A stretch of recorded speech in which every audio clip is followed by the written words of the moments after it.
పాలనా దక్షుడిగా మంచి పేరున్న టీడీపీ జాతీయ అధ్యక్షులు చంద్రబాబు హయాంలో ప్రస్తుతం కూటమి ప్రభుత్వంలో పరిపాలనపై ఇంకా పట్టు చిక్కాల్సిన పరిస్థితి ఉంది. రాష్ట్రంలో పై స్థాయిలో తెలుగుదేశం కూటమి, కింది స్థాయిలో వైసీపీ ప్రభుత్వం నడుస్తుందని సిపిఐ జాతీయ కార్యదర్శి నారాయణ చేసిన వ్యాఖ్యలను కూటమి పక్షాల నేతలు గుర్తు చేస్తున్నారు. అధికారంలోకి వచ్చిన తర్వాత 100 రోజులు పూర్తవుతున్నా ఇంకా అధికార యంత్రాంగంలో ప్రక్షాళన పూర్తి స్థాయిలో జరగలేదనే వాదన వినిపిస్తోంది.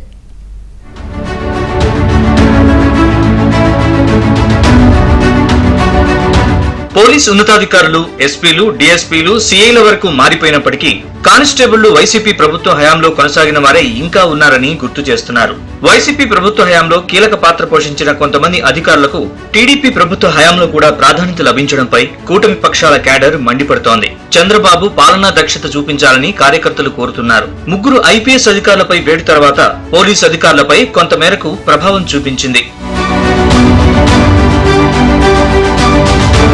రాష్ట్రంలో కూటమి ప్రభుత్వం అధికారంలోకి వచ్చిన తర్వాత అధికార యంత్రాంగాన్ని ప్రక్షాళన చేసి ఆ తర్వాత పాలనను గాడిలో పెట్టాలని పలువురు అభిలషించారు. కానీ అధికారంలోకి వచ్చిన తర్వాత ఉన్నతాధికారుల మార్పు కోసం అనేక రోజులు కసరత్తు చేయాల్సి వచ్చింది. ఐఏఎస్లు, ఐపీఎస్ల బదిలీలతో పాటు జిల్లా కలెక్టర్లు, ఎస్పీల బదిలీల్లో కూడా అనూహ్య జాప్యం జరిగింది. నిబంధనలకు విరుద్ధంగా ఎవరు వ్యవహరించినా వదిలిపెట్టేది లేదని పదే పదే చెబుతున్న చంద్రబాబు మాటలతో కొంతమంది ఉన్నతాధికారులు టీడీపీ, జనసేన, బీజేపీ నేతల్ని కూడా 3 చెరువుల నీళ్లు తాగిస్తున్నారు. కొంతమంది అధికారులు ఇంకా వైసీపీ విధేయతను వీడడం లేదనే విమర్శలు కూడా వినిపిస్తున్నాయి. ఇప్పటికే ఇటువంటి అధికారులపై ఆయా కూటమి పక్షాల నేతలతో పాటు ఎమ్మెల్యేలు కూడా ముఖ్యమంత్రి చంద్రబాబుకు ఫిర్యాదు చేశారు.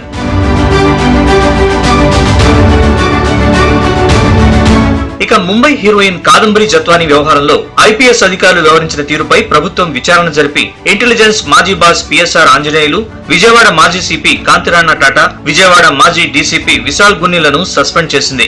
ఈ చర్యతో పోలీస్ అధికారుల్లో ఆందోళన ప్రారంభమైంది.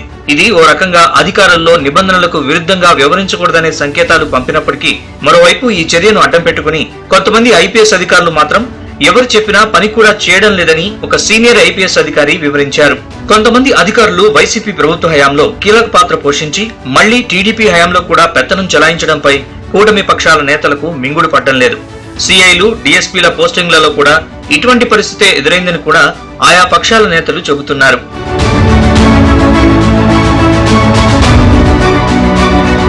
ఆయా జిల్లాల్లో ఎస్పీలు, డీఎస్పీలు, సీఐల పోస్టింగ్లు కూడా పైనుంచి నియామకం చేయడాన్ని సీనియర్ ఎమ్మెల్యేలు జీర్ణించుకోలేకపోతున్నారు. ఉమ్మడి గుంటూరు జిల్లాలో ఒక నియోజకవర్గంలో సీఐ పోస్టింగ్ కి సంబంధించి ఆ ఎమ్మెల్యే 6 పేర్లు ఇచ్చినప్పటికీ వాటిలో ఒక్క పేరు కూడా క్లియర్ చేయకపోవడం పట్ల ఆ ఎమ్మెల్యే తీవ్ర అసంతృప్తికి గురయ్యారు. వైసీపీ ప్రభుత్వ హయాంలో టీడీపీ నేతలపై ఎస్సీ/ఎస్టీ కేసులతో పాటు హత్యాయత్నం కేసులు నమోదు చేశారు. కానీ ఇటీవల వినాయక నిమజ్జనం సందర్భంగా కోస్తా జిల్లాలో ఒక నియోజకవర్గంలో వైసీపీ నేతలు రాళ్లు రోవడంతో టీడీపీ కార్యకర్తల తలలు పగిలాయి. వీరు ఆసుపత్రిలో చికిత్స పొందుతున్నప్పటికీ వైసీపీ నేతలపై హత్యాయత్నం కేసు పెట్టాలని ఆ ఎమ్మెల్యే విజ్ఞప్తి చేయగా ఆ ఎస్పీ తిరస్కరించారు. సింపుల్ సెక్షన్ పెట్టి చేతులు దులుపుకోవడంపై మరో సీనియర్ ఎమ్మెల్యే తీవ్ర ఆగ్రహం వ్యక్తం చేశారు. ఇటువంటి పరిస్థితిపై సీనియర్ ఎమ్మెల్యేలు పలువురు అంతర్గతంగా రగిలిపోతున్నారు.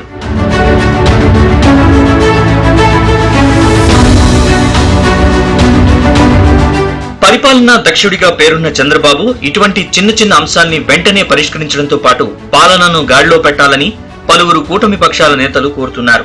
దీంతో పాటు ఇచ్చిన హామీలు కూడా వెంటనే అమలు చేస్తే మంచి పేరు వస్తుందని కూడా వారు గుర్తు చేస్తున్నారు.